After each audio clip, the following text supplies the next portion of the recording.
Okay, let's get into this. Sinners, 2025, right?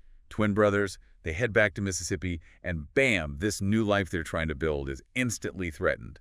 Some kind of evil force. Yeah, that's the setup. But what really grabs you, I think, is that this is Ryan Coogler's first, fully original film. That's a huge deal, isn't it? After all the work based on true stories or, massive franchises. Exactly. A director like him choosing now to do something completely from scratch. It feels significant. It really does. Makes you wonder what he's been holding on to, creatively speaking. Like, maybe this is the story he really wanted to tell all along. Could be. And to dig deeper than just the trailer buzz, we really dove into Karsten Rundquist's review over on YouTube. Okay, good scores. Yeah, we're using that as our guide, sort of a curated look at why this film seems to be hitting differently, especially if you, the listener, are into those dark, kind of moody thrillers. The ones that really soak you in atmosphere. Totally. So this deep dive, it's really for folks who like supernatural horror that goes beyond just, jump scares. Right, horror with some substance. We're talking about guilt, morality, those secrets that just fester in small towns. That Southern Gothic vibe. Exactly. Religious horror, character mysteries with a dark twist. If that's your jam, stick around. So, what did Rundquist make of it initially? Because sometimes trailers can be misleading. Well, that's just it. He actually admitted feeling kind of underwhelmed by the trailer at first. Really? For a Coogler film? Yeah, which surprised him too, being a fan. Said it felt maybe a bit familiar, like, oh, another vampire thing, perhaps. Ah, okay. That potential vampire fatigue. Right. But then he actually saw the movie. Big turnaround. Complete turnaround. He was fascinated. Which really tells you something, doesn't it? That the film itself delivered way beyond what the marketing maybe hinted at. That's always intriguing. When a film subverts your, preconceived notions based on a trailer, makes you lean in. Definitely makes you curious about what's really going on under the hood. Yeah. What was it that hooked him so strongly? Well, according to the review, part of it seems to be the sheer ambition of the thing. Ambition, how so? Sinners is apparently trying to be a lot of things at once. It's horror, sure, but also a film about race, a period piece, Right. a commentary on today, a serious drama, and a visual spectacle. Whoa, that sounds like a lot to juggle, like it could easily fall apart. That's what you'd think. Right. But Karsten's take was that somehow it mostly works. He pulls it off. Largely, yeah. Yeah. Which suggests a real deft hand at weaving all those threads together, creates this sense of richness, Yeah. depth. Okay, but no film's perfect? Did he mention any issues? He did touch on pacing, said the first hour is heavy on exposition. Ah, slow start? Maybe a bit. Yeah. He actually said he kind of forgot it was supposed to be a horror movie for a while. Okay. That could be good or bad, I guess. Right. But then he felt the shift into the horror was maybe a bit abrupt, Like flipping a switch? sort of. And he also felt the ending, or rather the lead up to the end, felt like it had maybe a couple of false endings, Multiple endings feel. Yeah, that can sometimes drag things out. But here's the interesting twist on that criticism. Oh. He didn't frame it as something that ruined the film.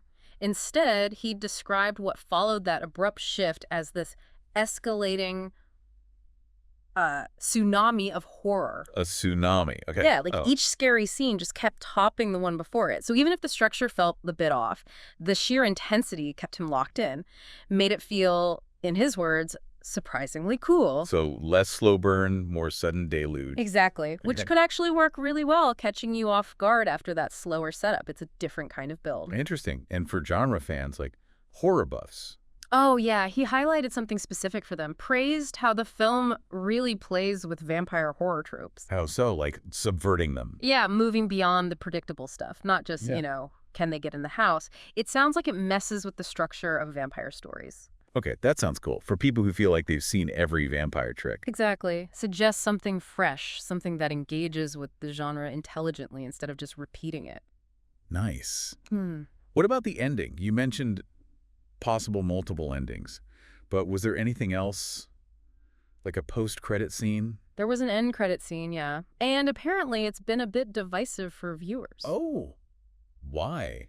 Well, Rundquist was definitely on board with it. He felt it did this really clever thing connecting the story, which is historical, Right, period piece. to the present day. Yeah. He even made a comparison to Killers of the Flower Moon in terms of how it reframes the themes for now. Wow, that's a heavy comparison. So it's not just a stinger, it actually adds thematic weight. That's the impression. Makes you think about how the film's ideas are still relevant, echoing today, more than just scares. Okay, let's talk performances. Coogler always gets great casts. Absolutely. And the review basically raved about everyone, especially Michael B. Jordan. Playing twins, right? Yeah, and apparently he nails it so well, making them so distinct, that the reviewer genuinely forgot it was the same actor playing both roles. Get out. That's incredible acting. Isn't it? Speaks volumes about his range and just, the detail in those characters. How else did that?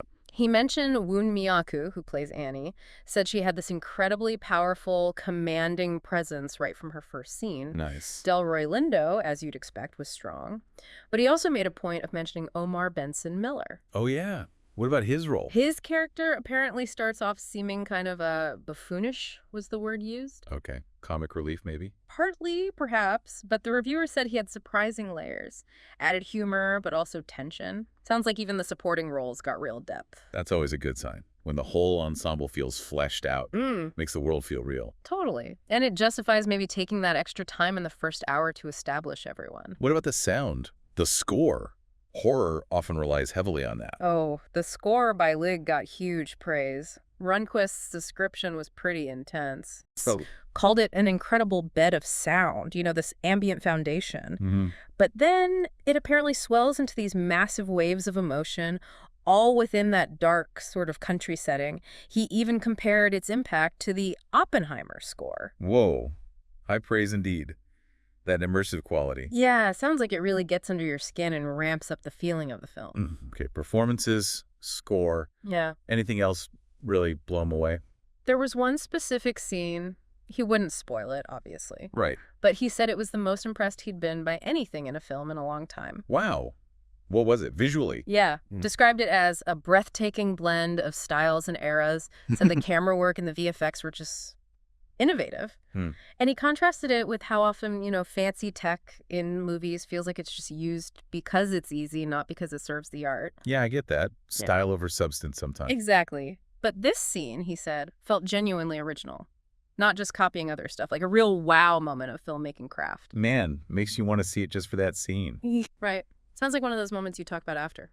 So wrapping things up thematically, did he feel it all came together? Yeah. Beyond the horror and the style? He definitely felt there was a lot to unpack. Even after his whole review, he felt like he'd only scratched the surface of the themes. Deeper currents running through. Yeah. He mentioned liking films that explore collectives, how individual characters form this larger, almost living entity. Like the town itself has a character. Precisely. And he thought Sinners did that really well, giving weight to all the characters, even the villains, contributing to this complex picture of the community. He felt that depth justified the slower buildup.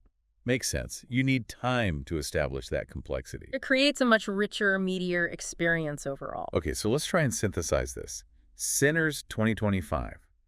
It sounds like this really potent mix. Definitely seems that way. You've got that heavy Southern Gothic atmosphere, the supernatural horror elements, but it's all serving this deeper exploration of guilt, morality, secrets. The weight of the past in a small community.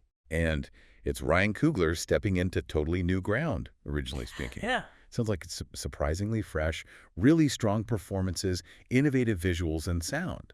Yeah, quite the package. What seems really compelling, I think, is how it uses horror not just to scare you, but to look at how people connect or disconnect within a community, how past actions linger. It does leave you with a question, doesn't it?